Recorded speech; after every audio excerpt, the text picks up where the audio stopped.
So NeuroWine is a project where we partnered with Pieter from BlankBOTTLE to create the world's first NeuroWine. Basically what that means is we're taking the tools and technologies that are traditionally used in neuroscience and neuromarketing, and we're applying that to the winemaker process. So today we're going to be testing 21 different wines from a number of different vineyards across the country, and we're going to be assessing Pieter's emotional and cognitive response to that wine to create the world's best NeuroWine. And basically this is something that's never been done before. It's a first for South Africa and for the world for that matter.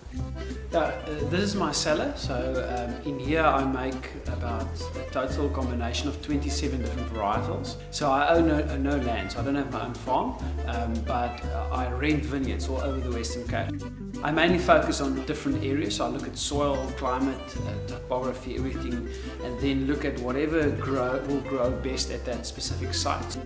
The story began when I sat next to Pieter on a plane, and his whole ethos around winemaking specifically is around telling a story behind the wine as opposed to putting what the wine is on the labels.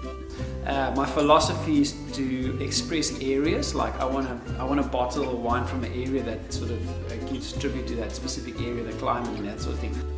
And we got discussing this, and it's quite an interesting topic because for us we're all about measuring the consumer experience and trying to understand how people experience things. So it could be tasting a wine, or it could be looking at the wine label or the bottle.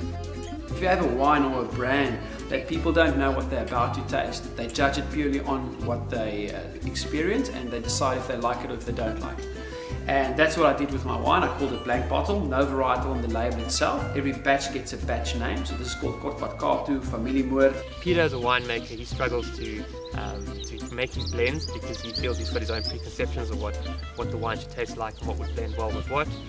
The day I picked it, I taste the grapes and I decide more or less what the wine's going to be like, and I bring it here and then something goes wrong and I think, I'm going to lose the wine, and then it's great again, and then it goes through phases. So by the time I need to bottle, which is fairly soon, I am confused because I think I know what I like and what needs to be on its own and which needs to be blended with which one. So I just said to him, listen, if you ever want to do something with wine, just give me a shout and we get together and discuss something. So he phoned me up and he said he wants to come and visit the winery. So he came out here and we had a discussion, and then we thought of maybe doing this experiment.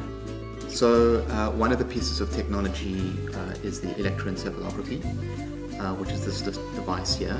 This is the epoch, and this fits around your head, and it picks up the electrical activity along your skull. What it's used for is to see how the brain is functioning, and we can look at brain waves, and those brain waves tell us various things about brain activity. So what we'll do is, back in our laboratory, we'll dissect the brain waves and build a model of Pieter's brain activity. And our neurotechnology allows us to tap into that unconscious space and find out what that really is for him. This model will enable us to determine what aspects of what he's tasting, what are the various grapes he's tasting, are the top ones that his unconscious appeals to, together with the sort of subjective reporting, to build the NeuroWine as our ultimate goal. So it's we don't know. It's just it's a gamble, but I think I like stories, I like adventures, and I like what he's doing. So it's going to be a real nice adventure. So we'll see.